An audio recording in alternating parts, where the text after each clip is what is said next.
In the suburbs of Metairie, Louisiana, a little girl named Ellen lived a life that, on the surface, looked ordinary until you looked a little closer. Born in 1958, Ellen DeGeneres was funny, sure. She had this knack for making people laugh at dinner tables, in classrooms, at family gatherings. But behind those bright blue eyes and comedic timing was a growing storm.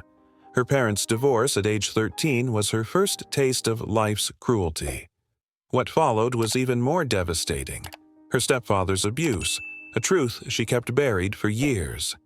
And yet, she carried on, holding a secret even bigger than that. Ellen was gay.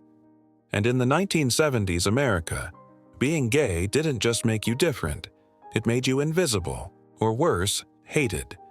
But Ellen, she had a fire in her belly, and she wasn't going to disappear quietly.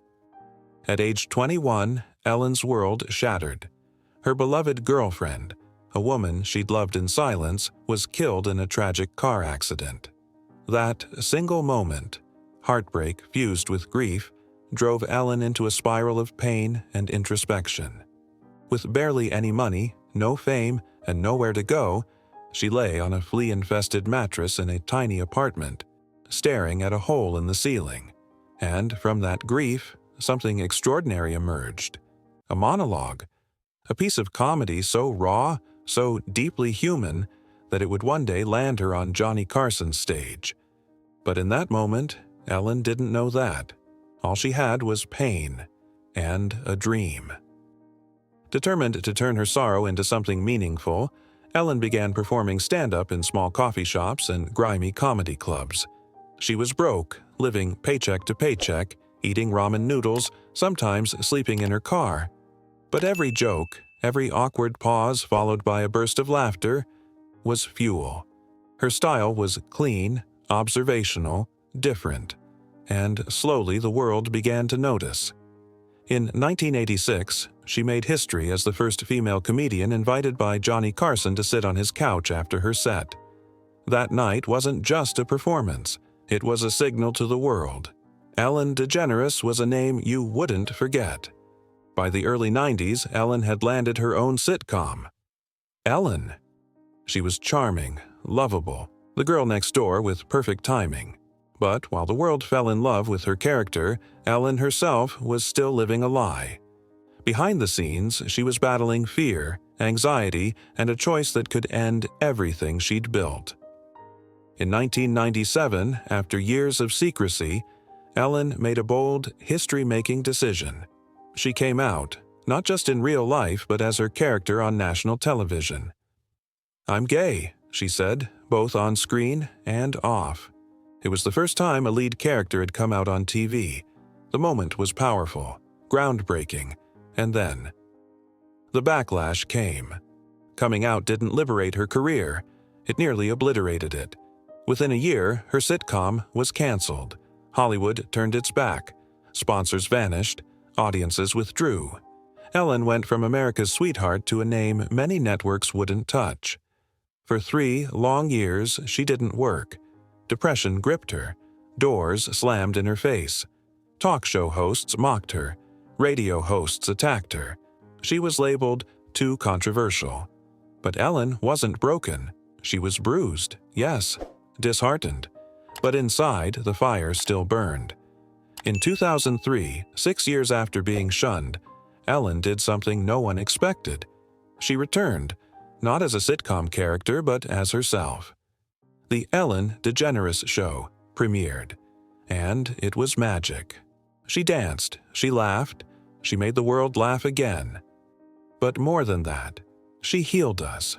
She spoke with kindness in a world starving for empathy. She made giving cool again, surprising guests with life-changing gifts, promoting causes, helping people. Her motto? Be kind to one another. And that kindness became a movement. Ellen didn't just get her career back. She redefined what a talk show could be. Underneath the glitz, the celebrity interviews, and the viral dance moves was something deeper.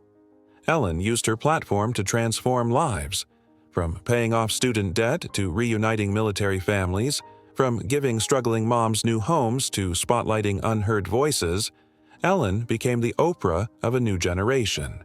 Her show wasn't just entertainment, it was impact. During times of tragedy, like the Las Vegas shooting or Hurricane Katrina, Ellen's compassion helped America breathe again. And for many, she wasn't just a host, she was hope. But even light casts a shadow. In 2020, after nearly 2 decades of joy, reports emerged alleging a toxic work environment behind the scenes of her show. The internet erupted. Suddenly, the "be kind" mantra was under scrutiny.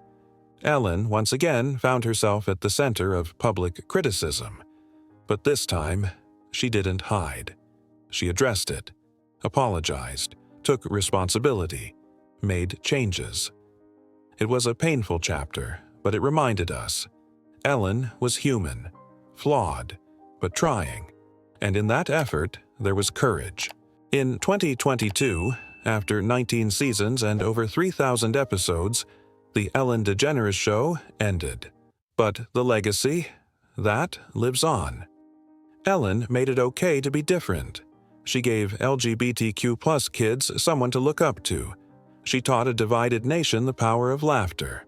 She gave away over $500 million in donations and gifts during her show's run. But more than that, she taught us how to keep going. When you're hated, when you're alone, when the world calls you too much or too different.